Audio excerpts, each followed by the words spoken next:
Hello students, welcome back to our channel. आप देख रहे हैं पॉलिटिकल इनसाइट को, जहाँ पे हम यूजीसी नेट के पॉलिटिकल साइंस के पीवाईक्यू जनवरी 2025 के टोटल सेट को देखने वाले हैं। पूरे सेट को हम एनालिसिस करेंगे, पूरे एग्ज़ाम के क्वेश्चंस को, 100 क्वेश्चन को। जहाँ पर हमने अपने पार्ट 1 में 50 क्वेश्चन की बात की थी, हम इस पार्ट में जो रेस्ट क्वेश्चन है हमारे, जो लास्ट 50 क्वेश्चन है उसकी बात करेंगे। तो सबसे पहले क्वेश्चन शुरुआत करते हैं। भारतीय संविधान के किस अनुच्छेद द्वारा अल्पसंख्यकों की भाषा, लिपि और संस्कृति के संरक्षण की गारंटी दी गई थी? तो अनुच्छेद 21 में नहीं, अनुच्छेद 29 में, अनुच्छेद 27 में, अनुच्छेद 23 में। तो हमें दिया गया था आर्टिकल 29 में, जो बात करते हैं माइनॉरिटीज़ की। एंड ये कल्चर एंड एजुकेशन राइट का भी पार्ट है। ये माइनॉरिटीज़ की ही नहीं बल्कि सेक्शन ऑफ सिटीजन्स को भी अपनी भाषा, लिपि एंड संस्कृति सुरक्षित रखने का अधिकार देता है। वहीं पे हम बाकी ऑप्शन को देखते हैं। आर्टिकल 21 बात करता है right to life and personal liberty की, इसमें कल्चरल प्रोटेक्शन नहीं आता। एंड आर्टिकल 27 की बात करते हैं रिलीजियस टैक्सेशन प्रोहिबिशन की, रिलीजियस टैक्सेशन प्रोहिबिशन की बात करता है ये आर्टिकल। आर्टिकल 23 बात करता है human trafficking and force labour prohibition की। So our correct answer is article 29, जो माइनॉरिटीज़ के लैंग्वेज, स्क्रिप्ट एंड कल्चर की प्रोटेक्शन की गारंटी देता है। नेक्स्ट क्वेश्चन को देखेंगे।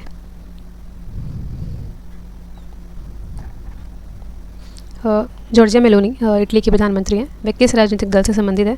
Conservative Party, Democratic Party, Brothers of Italy and Republican Party. So our answer is Brothers of Italy.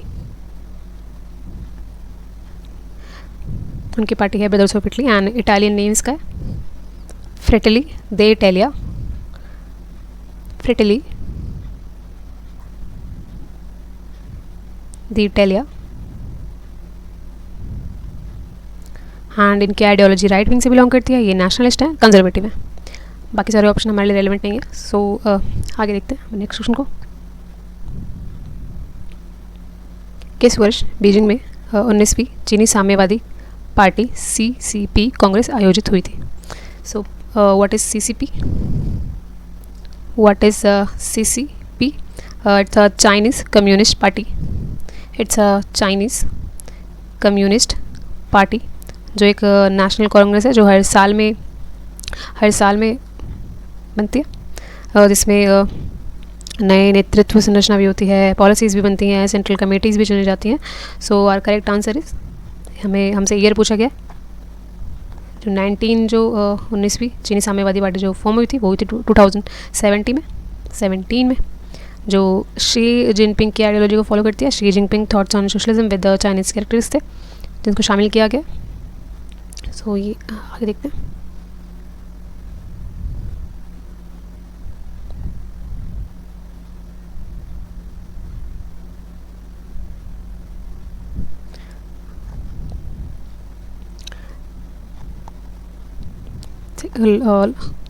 Question को देखते हैं। निम्नलिखित में से कौन सा डेविडेशन के आगत एंड निर्गत विश्लेषण के चरण नहीं है? यहाँ पर हमसे नहीं पूछा गया, नहीं इंपॉर्टेंट है, तो इसको मेक श्योर कर लेना है कि नहीं है जो सही है। तो हमसे नहीं पूछा गया, तो जो हैं पहले हम उनको देखते हैं।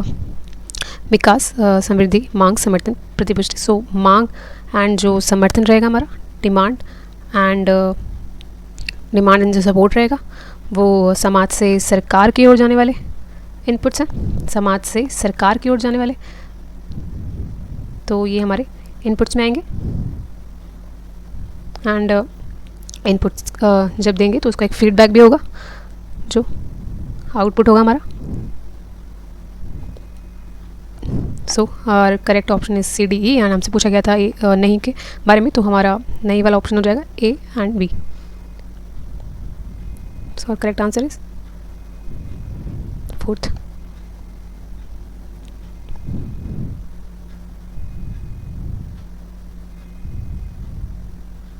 यहाँ पर हमने लिस्ट 1 को लिस्ट 2 से मैच करना है, जिसमें एक कमेटीज़ एक्ट दे रखे हैं एंड आउटकम एक रिकमेंडेशन के बारे में पूछा गया। तो किस कमेटी ने क्या सजेस्ट किया था ये हमें बताना है। तो हम देखते हैं पेंडल्टन एक्ट को देखते हैं। तो उसमें कहा गया था, जो आया था 1883 में, 1883 में आया था, जो US civil service reform act था। जो मेरिट बेस्ड रिक्रूटमेंट इंट्रोड्यूस करता है and end of spoil system भी माना जाता है.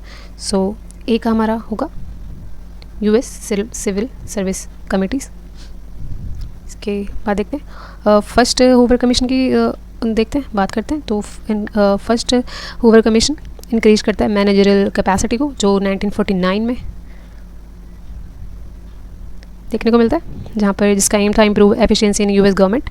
सो ये हमने देख लिया, तो हमारा सही ऑप्शन हो जाएगा वर्क एनवायरनमेंट एंड प्रोडक्टिविटी, जहाँ पर वो रिकमेंड करता है स्ट्रेंथनिंग देने को प्रेसिडेंट के एडमिनिस्ट्रेटिव कंट्रोल को. इसके बाद हम देखेंगे हॉथरन स्टडीज़ के बारे में देखेंगे, जो बेसिकली रिलेटेड है वर्क एनवायरनमेंट एंड प्रोडक्टिविटी से. ये हॉथरन स्टडीज़ एक हॉथरन स्टडीज़ शो करता है productivity depends on social and psychological factor, not just physical condition. So Hawthorne studies, sorry students, हमने फर्स्ट का सेकंड का गलत मार्क कर दिया था, तो इसको करेक्ट कर लेते हैं. Sorry for my side. So first Hoover commission is related to increased managerial capacity in executive office in US president. Hawthorne studies जो वो वर्क एनवायरनमेंट एंड प्रोडक्टिविटी की ओर इशारा करती है. सो लास्ट बचा हमारे पास US senate intelligence committee report 2016, जो 2016 इलेक्शन में देखी जाती है report. So Russian interference in US election, तो इलेक्शन के टाइम पे देखी जाती है. US senate intelligence committee report found होती है Russia interfered in US elections. So ये थे हमारे आंसर. तो मैच करेंगे तो हो जाएगा ए का फोर्थ. फर्स्ट ऑप्शन से करेक्ट आंसर तक पहुंच सकते थे. सो आगे बढ़ते हैं अपने नेक्स्ट क्वेश्चन पे, जो मैच ऑफ फॉलोइंग है.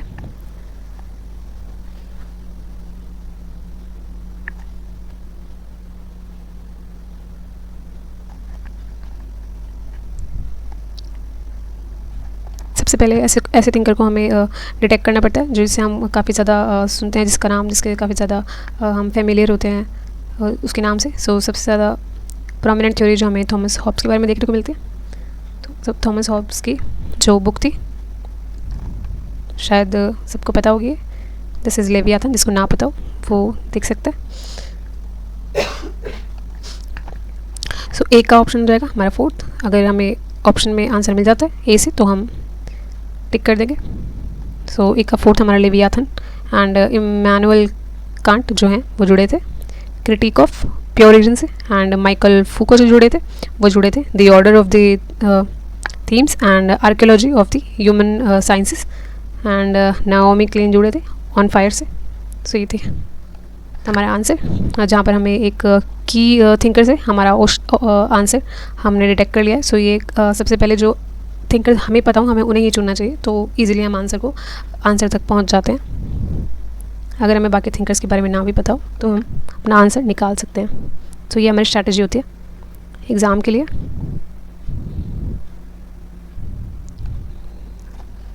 नेक्स्ट क्वेश्चन को जिसमें बात की गई है पैसिव इंडिविजुअलिज्म के बारे में.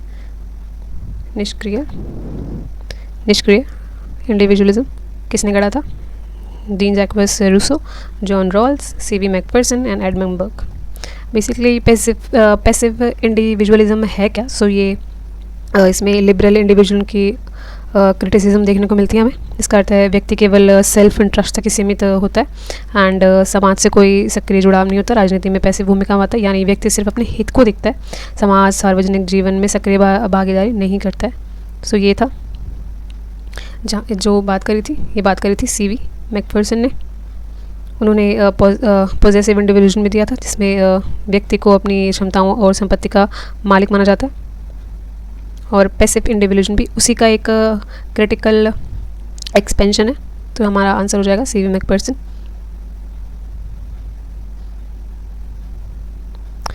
जहाँ भी हमें सीवी मैकफर्सन देखने को मिलता है it's equal to passive and possessive. अगर आपको पैसिव एंड पॉजेसिव कहीं भी देखने को मिल रहा है उनकी आइडियोलॉजी में, तो वो रिलेट करता है मैकफर्सन से, जो इंडिविजुअलिज्म की क्रिटिक करते हैं. इसलिए आंसर हमारा सीवी मैकफर्सन रहने वाला है. आगे देखते हैं. एक राजनीतिक दल से अन्य दल में जाने पर संसद सदस्यों और राज्य विधानमंडल के सदस्यों की निर्भरता को बंद करने वाला 52वां संविधान संशोधन किस वर्ष अधिनियमित किया गया था? सही क्वेश्चन भी इम्पोर्टेंट बन जाता है हमारे लिए। ये किया गया था 1985 में। 52 कॉन्स्टिट्यूशन अमेंडमेंट है क्या? So it's a anti defection law. It's a anti defection law.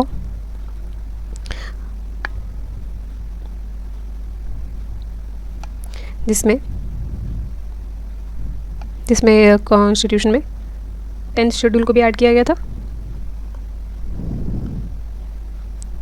10th schedule को ऐड किया गया था, जिसका जो इंट्रोड्यूस की गई थी 1916 एंड 80 के एरा में। बार बार जो पॉलिटिकल इंस्टेबिलिटी हमें देखने को मिल रही थी, उसके लिए सरकारें स्टेबल नहीं हो पा रही थी, अनस्टेबल थी। तो स्टेबिलिटी को मेंटेन करने के लिए एंड डिसिप्लिन को मेंटेन करने के लिए ये एंटी डिफेक्शन लॉ लाया गया था। एंड कॉन्स्टिट्यूशन में 10वीं अनुसूची में जो मेंशन है, जो हमारे लिए इंपॉर्टेंट बन जाता है एग्जाम के पॉइंट ऑफ व्यू से। तो हमारा करेक्ट रहने वाला है 1985 एंटी डिफेक्शन लॉ। आगे देखते हैं क्वेश्चन को।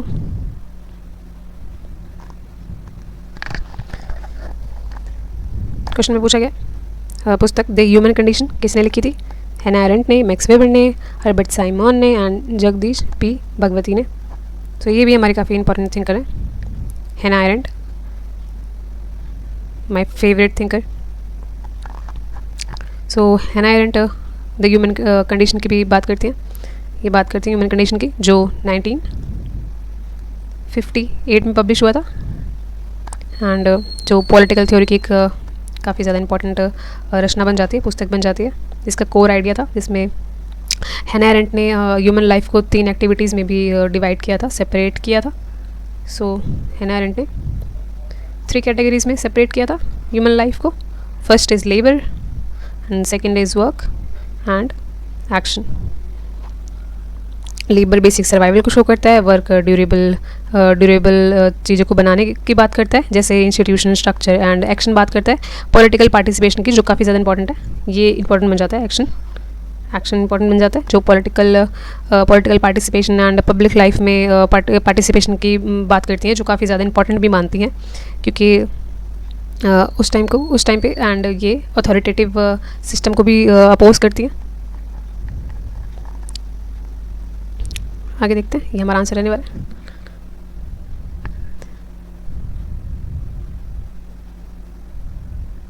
हमसे पूछा गया जर्मन दार्शनिक जॉर्ज फ्रेडरिक हीगल से संबंधित अनिवार्य तथ्यों की पहचान करें। मीन्स हमें सही बताने, सही आंसर तक पहुंचना है। फर्स्ट देखते हैं,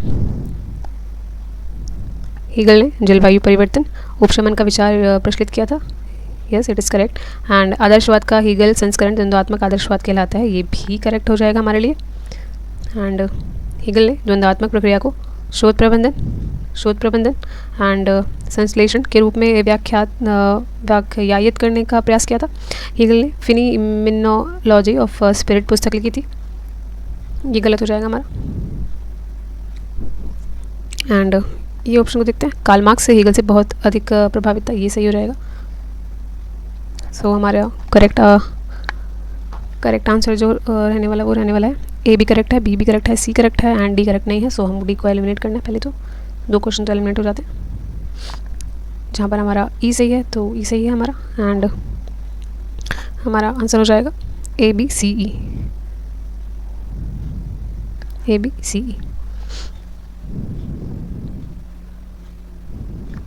इसके बाद क्वेश्चन की बात करते हैं। निम्नलिखित गणमान्य को ऑर्डर ऑफ प्रेसिडेंस तालिका में उनके स्थान उच्चतर से निम्नतर स्थिति के अनुसार व्यवस्थित करें।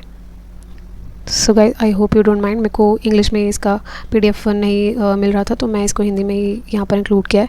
सो आई होप सबको समझ आ रहा होगा। अगर आप ऐसी कोई प्रॉब्लम भी है तो आप मुझे मेंशन कर सकते हैं कमेंट में।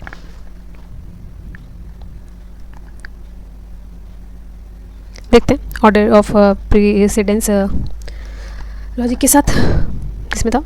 सबसे पहले हम देखते हैं order of president is the order of president एक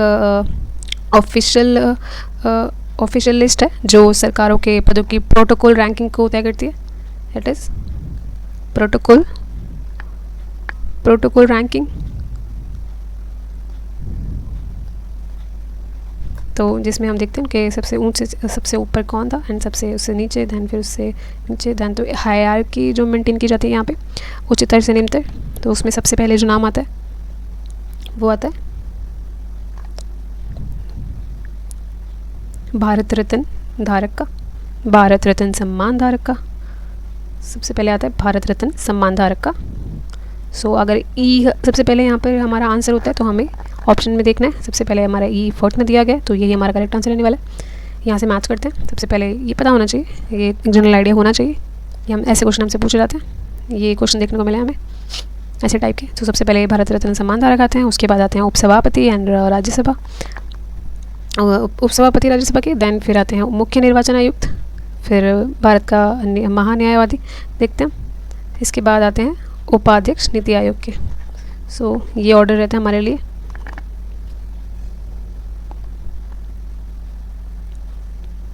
आगे देखते हैं अपने इस क्वेश्चन को.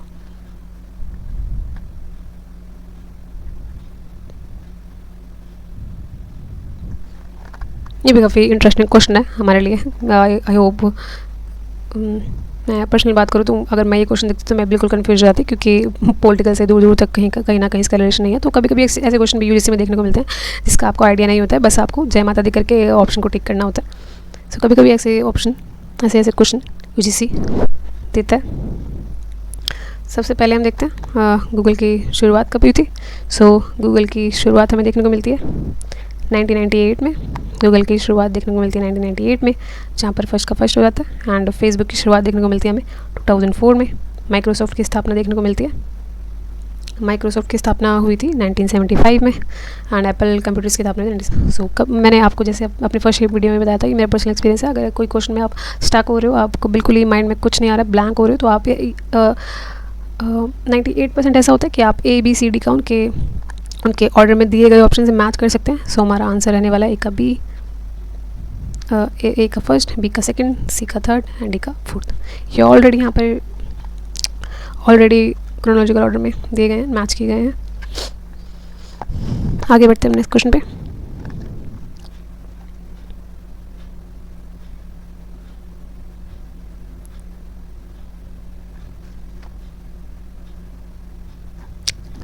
जो हमसे पूछ रहा है करेक्ट कथनों को पूछ रहे हैं हमसे.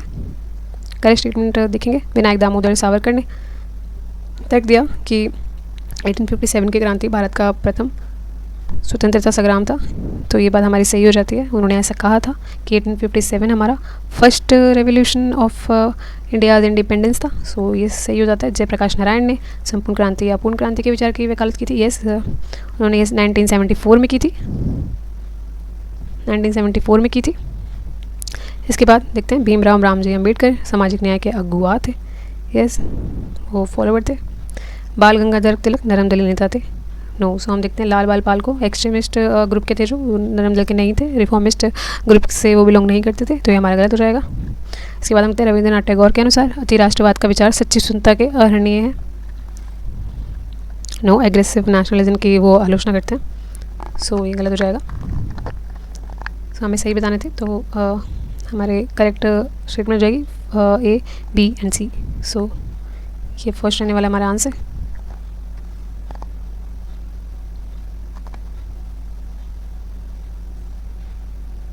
आगे बढ़ते हैं अपने क्वेश्चन पे.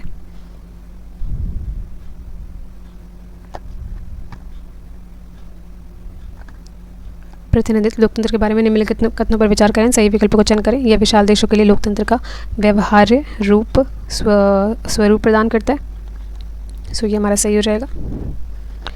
एंड सेकंड देखेंगे यह सरकार और शासित के मध्य एक रेखा स्थापित करता है. ये भी डी हो जाएगा.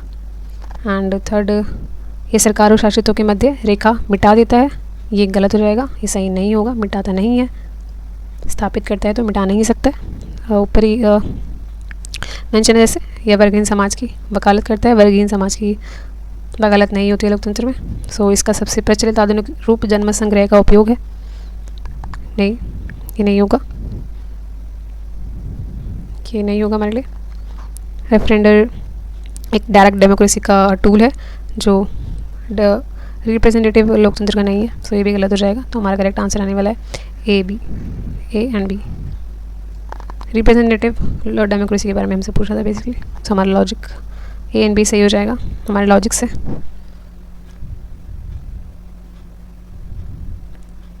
इसके बाद हम देखते हैं किस अधिनियम के उपबंध है कि राज्यसभा की पदावधि 6 वर्ष होगी। सो ये किस अधिनियम में दिया गया कि राज्यसभा की अवधि 6 वर्ष की होगी, मतलब राज्यसभा के मेंबर्स 6 ईयर्स के लिए ही चुने जाएंगे, जो एक अस्थाई सभा भी कही जाती है। So our correct answer is Bharat सरकार अधिनियम 1935, जिसमें फेडरल स्ट्रक्चर की बात की गई है एंड फेडरल लेजिस्लेचर की भी बात की गई है, काउंसिल ऑफ स्टेट के। एंड आज की राज्यसभा के सदस्यों की अवधि 6 ईयर की यहाँ पर तय की गई है, इसलिए हमारा आंसर रहने वाला है 1935 का अधिनियम। आगे देखेंगे अपने क्वेश्चन के साथ। रूसी मार्क्सवादी विचारक और शासक व्लादिमीर लेनिन की मृत्यु कब हुई थी। सो ये मृत्यु हुई थी 1924 में। व्लादिमीर लेनिन का अगर ना पता हो मैं बता देती हूँ, ये एक रशियन रेवोल्यूशन के एक प्रोमिनेंट नेता रहे थे जो बोल्शेविक पार्टी को लीड करते हैं एंड सोवियत संघ के सबसे पहले हेड ऑफ गवर्नमेंट थे एंड इन्होंने मार्क्सवाद को भी फॉलो किया था एंड लेनिनिज्म को भी प्रमोट किया था। सो हम आवर करेक्ट आंसर इज 21 जनवरी 1924। इस क्वेश्चन पे मूव करेंगे। मुस्लिम समुदाय को पृथक निर्वाचन मंडल किसके द्वारा दिया गया था। सो यहाँ पर मुस्लिम समुदाय को पृथक निर्वाचन मंडल प्रदान किया गया था इंडियन काउंसिल अधिनियम 1901 में, जो मॉर्ले मिंटो रिफॉर्म की तरह भी प्रोनाउंस होता है, Morley Minto reforms. Why it is called Morley Minto reforms, because Lord Minto जो उस समय के वाइसरॉय थे एंड जॉन मॉर्ले द्वारा इसको लागू किया गया था। एंड इसका सबसे इम्पॉर्टेंट कैरेक्टरिस्टिक्स रहने वाला है जो मुस्लिम के लिए अलग सेपरेट इलेक्टोरेट को यहाँ पर दिया गया था। एंड सेपरेट इलेक्टोरेट का मतलब होता है कि किसी भी एक पर्टिकुलर रीजन में या फिर क्षेत्र में, एरिया में मुसलमान केवल मुस्लिम उम्मीदवारों को ही वोट देंगे। इससे ही वहाँ पर कम्युनल टेंशन एंड इंडिया में कम्युनल टेंशन रिप्रेजेंटेशन देखने को मिला। एंड ये एक डिवाइड एंड रूल का भी कहीं ना कहीं ब्रिटिश पॉलिसी में डिवाइड एंड रूल का भी हिस्सा माना जाता है। सो इम्पॉर्टेंट रहेगा Morley Minto reform 1901। Let's move to our next question which is match the following with the events and its year। तो यहाँ पर देखेंगे चीन में बक्सर क्रांति, मेक्सिको क्रांति, जापान का मंचूरिया पर आक्रमण, जर्मनी को राइनलैंड पर पुनः। यहाँ पर अगर हम देखें, अगर आपको कभी कभी हमें इवेंट्स नहीं भी याद रहते हैं तो हमें सबसे, अगर हमने 9th और 10th में अपने डिक्टेटरशिप की जर्मनी की डिक्टेटरशिप में बात करी थी तो हमको ये फैक्ट याद होगा। अगर कोई टीजीटी हिस्ट्री की प्रेप कर रहा हो तो उसे ये डेफिनेटली ये फैक्ट ज़रूर याद होगा। जो राइनलैंड पे जर्मनी का पुनर्नियंत्रण हुआ था वो 1936 में हुआ था। तो यहाँ पर अगर हमारा आंसर हमें मिल जाता है तो क्वेश्चन सॉल्व हो सकता है। तो 3rd का 3 रहने वाला है आंसर। सो हमारा आंसर एक्सट्रैक्ट हो चुका है और हमने बाकी ऑप्शंस को देखा भी नहीं, आइडिया भी नहीं लिया, बस हमको एक करेक्ट मैथ से हमको अपना आंसर मिल गया है। तो कभी कभी ये सब आगे को दौड़ो बट पीछे को ना छोड़ो, ये हमारी स्ट्रैटेजी होनी चाहिए। कभी कभी 12th क्लास के क्वेश्चन भी यहाँ देखने को मिलते हैं। सो काफ़ी ज़्यादा इंपॉर्टेंट हो जाता है हमारे लिए। आगे चलते हैं नेक्स्ट क्वेश्चन पे।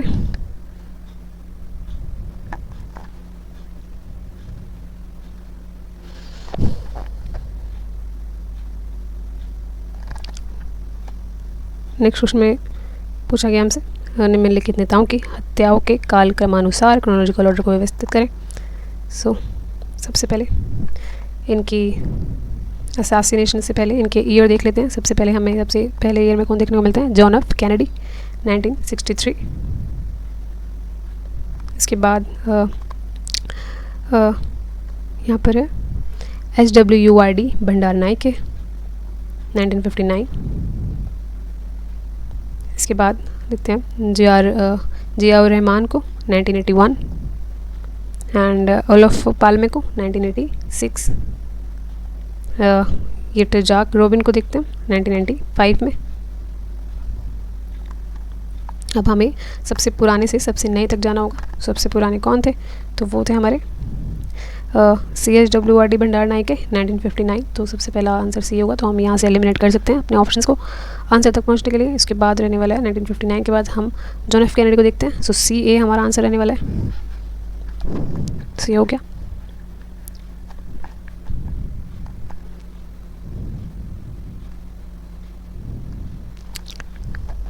नेक्स्ट क्वेश्चन है हमारा पर्यावरणीय इवेंट्स, पर्यावरणीय घटनाओं को क्रोनोलॉजिकल ऑर्डर में हमें अरेंज करना है। तो डिस्कस करते हैं इनकी ईयर के साथ। तो मिनामाटा मरकरी जो हमको कन्वेंशन देखने को मिलता है 1956 एंड रियो जो डिक्लेरेशन थी, रियो डिक्लेरेशन हमें देखने को मिलती है 1992 एंड जो भोपाल ट्रेजेडी थी वो 1984 में भी थी एंड ग्रीन पीस की जो स्थापना हम देखते हैं वो हमें 1971 में देखने को मिलती है एंड चेरनोबिल परमाणु आपदा जो थी वो हमें देखने को मिलती है 1986 में। सो क्रोनोलॉजिकल की बात करें सबसे पहले 1956 मिनीमाता मरकरी कन्वेंशन ए। तो हमारा आंसर ऑलरेडी ए से अगर हम ए का पता हो तो हमारा आंसर निकल सकता है। तो ये तो हमारा करेक्ट आंसर। आगे देखते हैं ये भी मैच द फॉलोइंग का ऑथर्स एंड बुक्स का क्वेश्चन है। तो ऑथर्स एंड बुक हमसे फैक्चुअल में वन लाइनर में और ऐसे भी देखने को मिलता है। Both things are same. अगर ऐसे भी याद हो तो वैसे भी आंसर हमारा आ सकता है एंड फैक्चुअल में भी काफ़ी ज़्यादा हेल्पफुल रहता है। तो सबसे पहले हम शुरुआत करेंगे, जैसे हम शुरुआत करते हैं अपने UGC नेट के सिलेबस के साथ पॉलिटिकल थ्योरी में आइजिया बर्लिन के नेगेटिव एंड पॉजिटिव लिबर्टी के साथ। तो सबसे पहले हम अपने आइजिया बर्लिन चाचा को ही से ही स्टार्ट करते हैं। सो इनकी बुक थी 4 essay ऑन लिबर्टी। सो अगर बी का हमारा 4th है तो हमको बी के 4th ऑप्शन को देखना है और करेक्ट आंसर को मार्क करते हुए दो मार्क्स को और गेन कर लेना है। सो ये हमारा करेक्ट आंसर आ गया। यहाँ से आप उसका स्क्रीनशॉट ले सकते हैं, मैच कर सकते हैं करेक्ट आंसर। जहाँ पर ए हमारा मैक्स वेबर जुड़ा है इकोनॉमी एंड सोसाइटी से एंड रोजा लग्जमबर्ग जो जुड़ी है वो सोशल रिफॉर्म रेवोल्यूशन से जुड़ी हुई है एंड मिल्टन फ्रीडमैन जो है जो कैपिटलिज्म फ्रीडम की बात करते हैं। Choose the correct pair of Indian political thinkers and their views and works. से हमारा 3rd यूनिट का कुछ ये अपने यूनिट का क्वेश्चन आ गया। पूरी यूनिट इस क्वेश्चन में हमें देखने को मिलती है। ये पूरी यूनिट सबने पढ़ी होंगी सबके बारे में, तो उनको पता होगा। सबसे पहले देखते हैं कौटिल्य ने धर्मशास्त्र की बात की है या नहीं। सो कौटिल्य जी ने धर्मशास्त्र की बात नहीं की है। उनकी काफ़ी ज़्यादा इंपॉर्टेंट बुक रहने वाली है अर्थशास्त्र। यहाँ पर इन्होंने अर्थशास्त्र की बात करी है, धर्मशास्त्र की नहीं। धर्मशास्त्र की बात करते हैं भीष्म पितामह और युधिष्ठिर। उसके बाद देखते हैं Shri Aurobindo spiritual nationalism. Yes, इन्होंने ये बात की है and Veer Savarkar and echo from Andaman. Yes, Vinayak Damodar Savarkar ने इनकी बात कही है। Swami Vivekananda preface to Rajyoga. Yes, इसकी बात ये करते हैं, ये बुक उनकी है। एंड लास्ट देखते हैं रविंद्रनाथ टैगोर की तराई हिंद। नो, सो तराई हिंद रविंद्रनाथ टैगोर से रिलेट नहीं करती है। It is associated with Mohammad Iqbal से एसोसिएट करती है। जहाँ पर हमें करेक्ट पेयर बताने थे, हमारे करेक्ट पेयर हो जाएंगे B, C and D। Correct answer is B, C and D। Next question is Namami Gange योजना के बारे में हम फैक्ट स्टेटमेंट्स देखते हैं एंड उसमें जो फॉल्स हैं उनको हमें बताना है। सो फॉल्स कौन सी है ये देखेंगे हम नमामि गंगे योजना के बारे में। फर्स्ट स्टेटमेंट इज ये गंगा नदी के पुनरुद्धार हेतु एक एकीकृत संरक्षण मिशन है। यस इट इज़, ये संरक्षण मिशन है गंगा को बचाने के लिए एंड ये कार्यक्रम 2006 में हुआ था। नो, ये कार्यक्रम 2006 में नहीं हुआ था। नमामि गंगे जो शुरू हुआ था ये शुरू हुआ था 2014 में। अब जिस गवर्नमेंट का इन्फ्लुएंस रहेगा उसका क्वेश्चन तो पूछेगा ही। सो ये हमें याद रखना है। अपने करंट गवर्नमेंट के जो प्रोजेक्ट्स हैं एंड उनके जो मिशन है उनको उनके ईयर ज़रूर याद रखने हैं। जैसे कभी कभी उज्ज्वला योजना एंड प्रधानमंत्री जन धन योजना, इनके भी ईयर पूछे जाते हैं। ये भी हमें याद करने काफ़ी ज़्यादा इंपॉर्टेंट हो जाते हैं। करंट गवर्नमेंट के जो सारे प्रोजेक्ट्स हैं, मिशन हैं, उनके द्वारा चलाए गए इनिशिएटिव्स हैं, तो ये हमें पता होना चाहिए। थर्ड सी देखेंगे, इस कार्यक्रम का बजट लगभग 1000 करोड़ रुपए है। सो ये गलत है। यहाँ पर 20,000 करोड़ 20,000 करोड़ है, जो बहुत ज़्यादा है। 1000 करोड़ नहीं है। इसमें मल उपचार अवसंरचना का प्रावधान है। यस, इसमें sewage treatment plants, sewage treatment plants हमें देखने को मिलता है, STP। एंड इसमें औद्योगिक प्रदूषक अफवाह निगरानी का प्रावधान है। Yes, it is correct, it is correct. So our incorrect answer is B and C। B and C हमारे इनकरेक्ट हो जाएंगे। Let's move to our next question.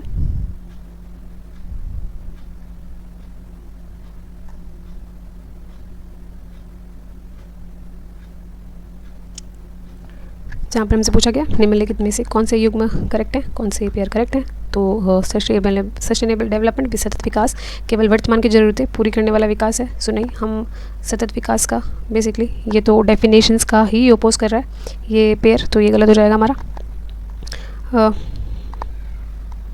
And यहाँ देखेंगे पितृसत्ता, पेट्रियार्की, महिलाओं और पुरुषों के बीच शक्ति संबंध। सो शक्ति संबंध की बात नहीं करता है ये, शक्ति संबंध को नहीं करता है शो। यहाँ पर संपूर्णवाद, संपूर्ण अपने भाग की अपेक्षा अधिक महत्वपूर्ण है। फांसीवाद अभिव्यक्ति स्वतंत्रता का समर्थन करता है, नहीं। सो हमारा करेक्ट, हमारा अगर हम इनकरेक्ट की बात देखें तो सबसे पहले हम A को एलिमिनेट करते हैं अपने आंसर से एंड उसके बाद एलिमिनेट करते हैं D को। सो हमारा जो आंसर है वो हमारे लिए ऑटोमेटिकली विजिबल हो जाएगा। सो अगर किसी को ना पता हो, अगर किसी को अपने किसी टर्म की डेफिनेशन ना पता हो, एक्सप्लेनेशन ना पता हो, तो वो सिर्फ एलिमिनेशन से जो गलत हैं, जो 100% प्योरली जो गलत फैक्ट्स हैं, उनको हटाकर अपने करेक्ट आंसर तक पहुंच सकते हैं। इसके बाद देखते हैं नवंबर 2024 में,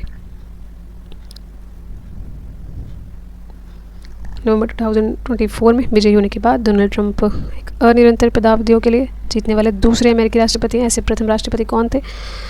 तो डोनाल्ड ट्रंप के 2014 में जीतने के बाद ये थे ग्रोवर क्लीवलैंड।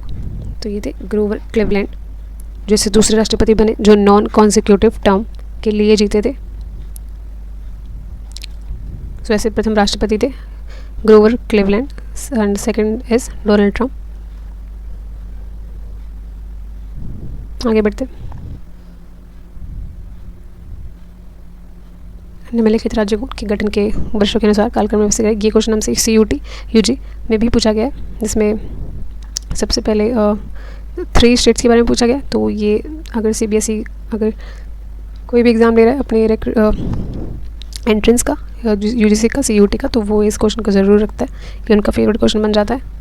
सो क्रोनोलॉजिकल ऑर्डर में हमको याद होना ही चाहिए सब स्टेट्स के फॉर्मेशन ईयर्स को। सबसे पहले मणिपुर को देखते हैं जो फॉर्म हुआ था 1972 में। इसके बाद हम देखते हैं सिक्किम को जो था 1975 में।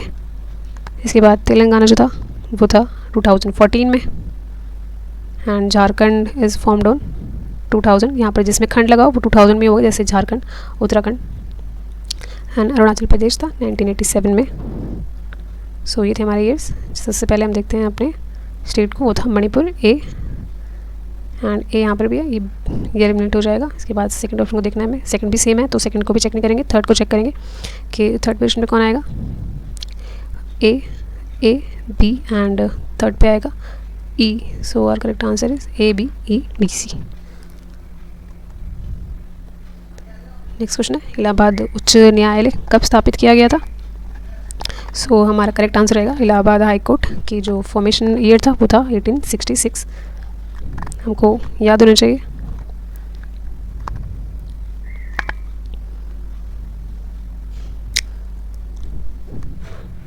Move to next question which is भारतीय संविधान के किस अनुच्छेद द्वारा रोजगार में अवसर की समानता की गारंटी दी गई है। Being a political science student, ये तो कॉन्स्टिट्यूशन के जो आर्टिकल है ये हमें याद होना चाहिए।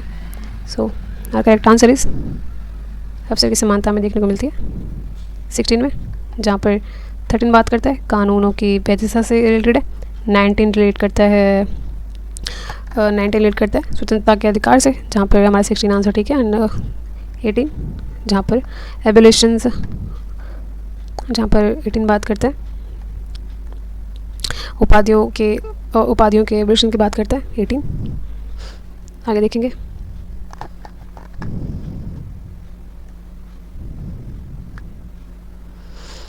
मैच द फॉलोइंग देखना है, ये इंपॉर्टेंट क्वेश्चन है, ये हमारा VVIP क्वेश्चन बन जाता है, वेरी वेरी इंपॉर्टेंट क्वेश्चन देखने को मिलता है।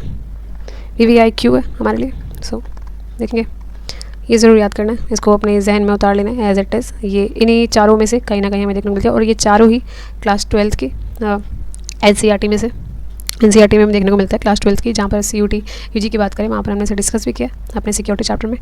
सो ये रहने वाली है एंटार्कटिक ट्रीटी जो रहने वाली है 1959 में, and anti ballistic missile treaty जो हुई थी 1972 में, एंड आउटर स्पेस ट्रीटी जो हुई थी 1967 में, and limited test ban treaty 90। तो ये ऑलरेडी ही मैच्ड, सो इसका एज इट इज़ आप स्क्रीनशॉट भी ले सकते हैं, ये आपके लिए हेल्पफुल रहेगा। So our correct answer is 1। So Antarctic Treaty 1959, ABM 1972, Outer Space Treaty 1967, Limited Test Ban Treaty 1963। Question important था तभी मैंने आपके लिए रिपीट कर दिया, आई होप सब इसको जहन में उतार लेंगे अपने। किसने आर्यवाद, ब्राह्मणवाद और हिंदू मत की कठोर आलोचना की थी?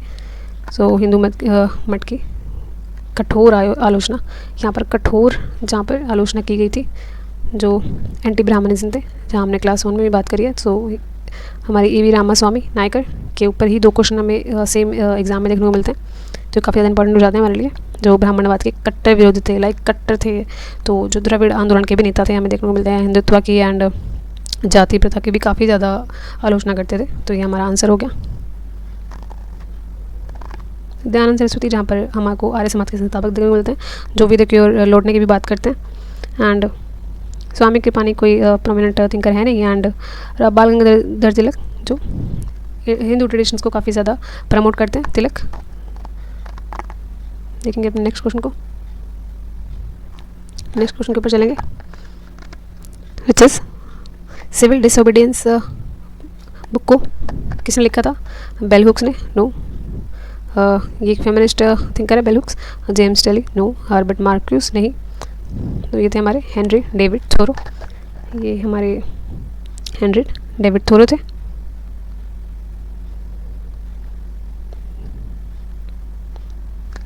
जो सिविल डिसोबीडियंस को लिखते हैं। इसके बाद हम देखेंगे अपने नेक्स्ट क्वेश्चन को।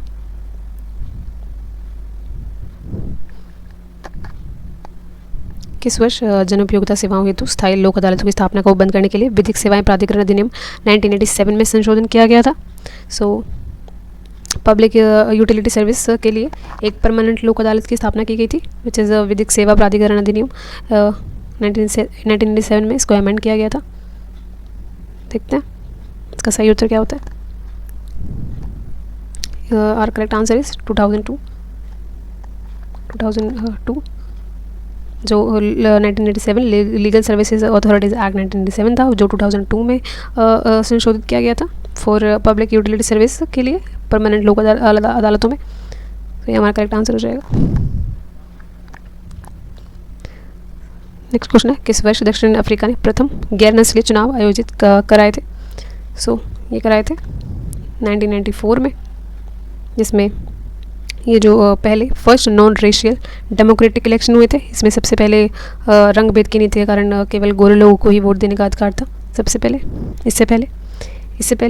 ये सबसे पहले ऐसे थे जो ये ऐसी किसी भी नीति को फॉलो नहीं कर रहे थे रंग भेद की। जो ऐसे पहले चुनाव थे 1994 में जो रंग भेद की नीति के खिलाफ थे, जिसमें सभी व्यक्ति काले गोरे जैसे भी हों चाहे उनको equal representation and equal vote देने का अधिकार दिया गया था, जिसमें नेल्सन मंडेला की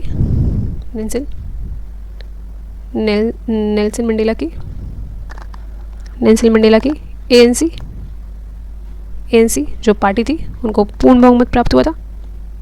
एंड ये पहले ऐसे प्रेसिडेंट थे जो ब्लैक थे, सबसे पहले ब्लैक प्रेसिडेंट बने थे 1994 में, जो रंग भेद की नीति का, अपार्थाइड सिस्टम का एंड करते हैं एंड वहाँ पर डेमोक्रेसी की स्थापना भी करते हैं। शुरुआत का प्रतीक भी माना जाता है इसको 1994 के इलेक्शंस को।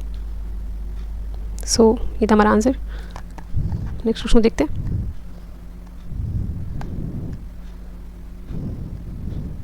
सो जैसे कि मैंने कहा था, हमें करेक्ट जो गवर्नमेंट हमारी है वो उसके गवर्नमेंट में कौन से जो मिनिस्टर्स हैं वो उनकी बुक्स क्या हैं ये भी हमें याद होनी चाहिए, ये भी हमसे पूछ लेते हैं।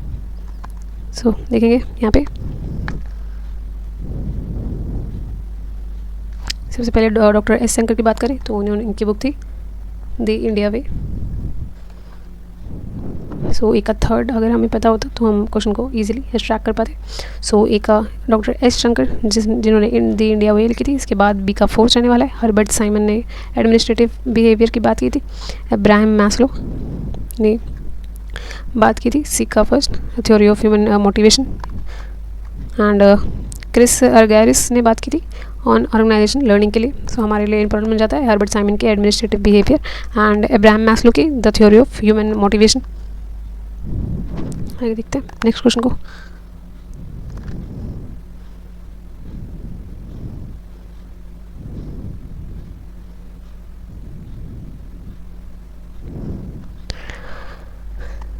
मैथ्स ऑफ वॉल्यूम पूछा गया हमसे।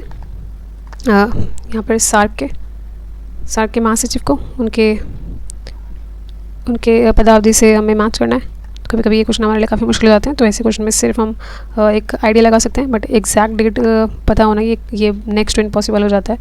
कुछ ज़्यादा ही इंटेलेक्चुअल होंगे जिससे एग्जैक्ट डेट पता होगी, वरना तो ये आइडिया से ही करने पड़ते हैं क्वेश्चन। सो जो हमारे अबुल रहमान हैं वो जुड़े हैं जनवरी 1994 से 31 दिसंबर 1995।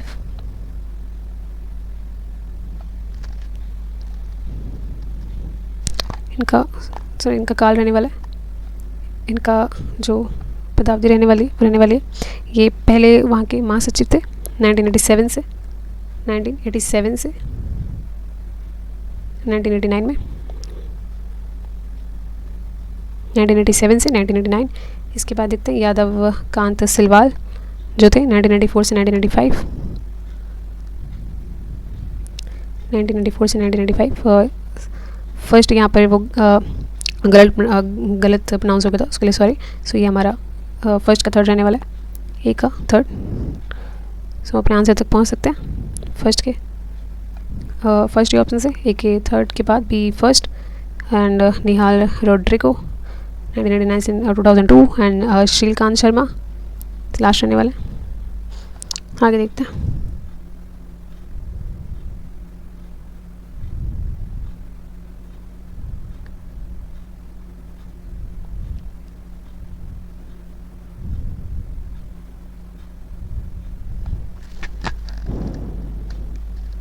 सो यहाँ पे हमें अरेंज करना है अवरोही में। सो अगर आप आरोही और अवरोही में अगर कंफ्यूज कभी होते हैं तो बस ये माइंड में याद रखना है कि कोई आपने वो मूवी देखी होगी, शायद किसी ने ना भी देखी हो तो मैं बताती हूँ। आज की 2 जो मूवी आई थी उसमें जो हम एक्ट्रेस देखते हैं उसका नाम आरोही था। तो आरोही एक नेगेटिव सेंस को तो शो नहीं करेगा, अगर इसका नाम है तो वो पॉजिटिव सेंस को ही शो करेगा मीनिंग को। तो आरोही होता है बढ़ते क्रम में, अवरोही होता है घटते क्रम में। अगर किसी को कन्फ्यूजन हो, सबसे मुझे भी ये कन्फ्यूजन होती थी, सो मैंने ये ट्रिक से इसको याद करा। तो ascending and descending, so it is descending. देखते हैं उनके राज्यसभा में उनके सीट्स के लिए सबसे कम से सबसे ज़्यादा, तो सबसे कम हमें देखने को मिलती है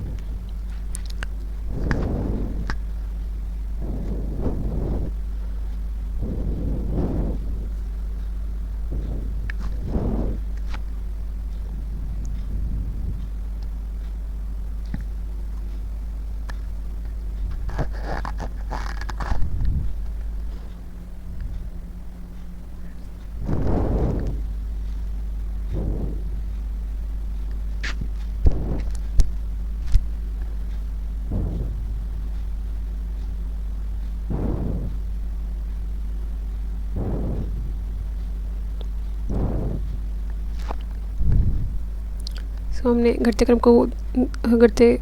हुए क्रम में इसको अरेंज करना है। सबसे ज़्यादा सीट्स रहने वाली है तमिलनाडु के पास 18 सीट्स। इसके बाद रहने वाली है बिहार के पास 16 एंड कर्नाटक 12, देन फिर हमारा केरला 9 सीट्स के साथ, देन असम 7। सो हमारा करेक्ट अरेंजमेंट हुआ सबसे ज़्यादा से सबसे कम के लिए। हम कम की ओर बढ़ रहे हैं, अवरोही की बात की था हमने, तो हम कम की ओर बढ़ेंगे।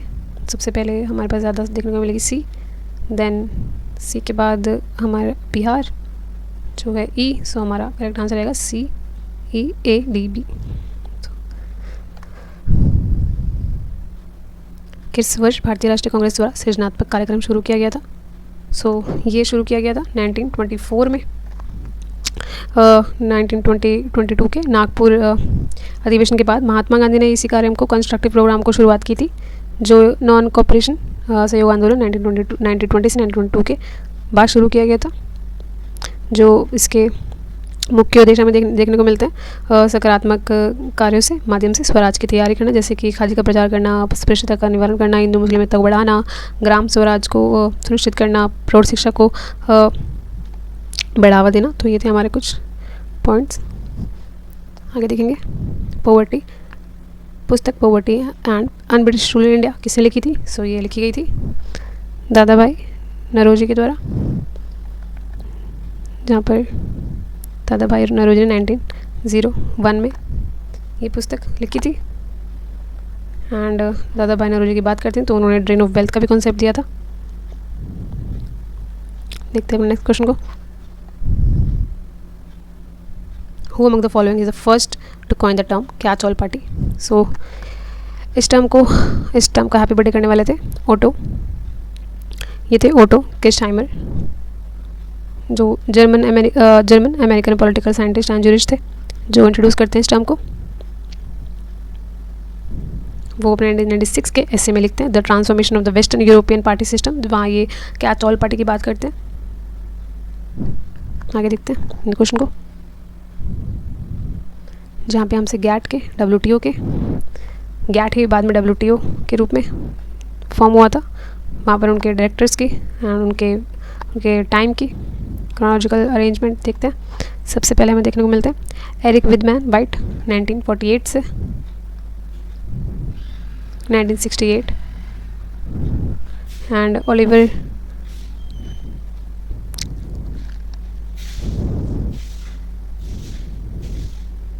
ओलिवर लॉन्ग को देखें तो वो थे 1968 से 1980 में। इसके बाद आर्थर डंकील वो थे 1980 से 1993। पीटर सुदरलैंड जो थे वो थे 1993 से 95 में। एंड गॉर्जिया कोंजो जो हमने फर्स्ट पार्ट में देखा था, फर्स्ट फीमेल थी वहाँ की डायरेक्टर जो इलेक्ट हुई थी, and which is also African director general of WTO। सो ये रहने वाली है 2021 से प्रेजेंट तक।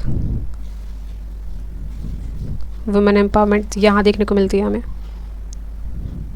वरना तो आजकल वुमेन एम्पावरमेंट सिर्फ रील्स में ही रह गए हैं। So this is what women empowerment. So हमारा करेक्ट ऑर्डर हो जाएगा, it's also arranged in chronological order. So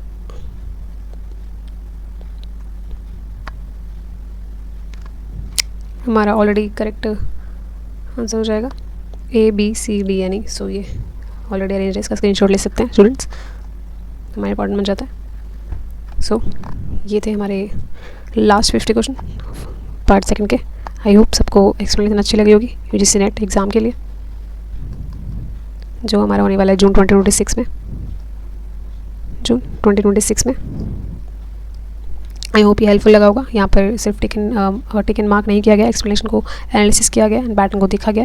question का कौन से थिंकर्स के रिपीट हो रहे हैं हम देखा, कौन से इंपॉर्टेंट है हमारे लिए थिंकर्स बुक्स। सो ये हमने सब कुछ एनालिसिस करा अपने एग्ज़ाम के लिए, अपने 2025 के जनवरी एग्ज़ाम को।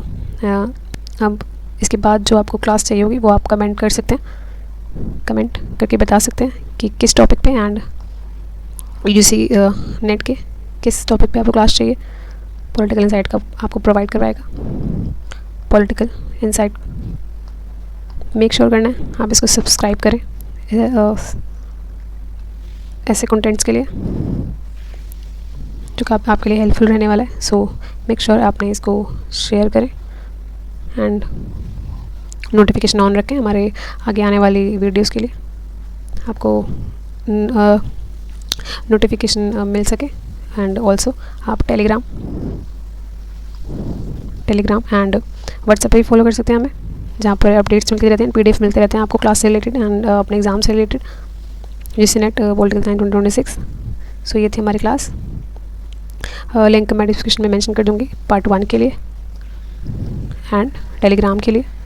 सो मेक श्योर करना and do well in exam, stay connected and stay focused on your exam.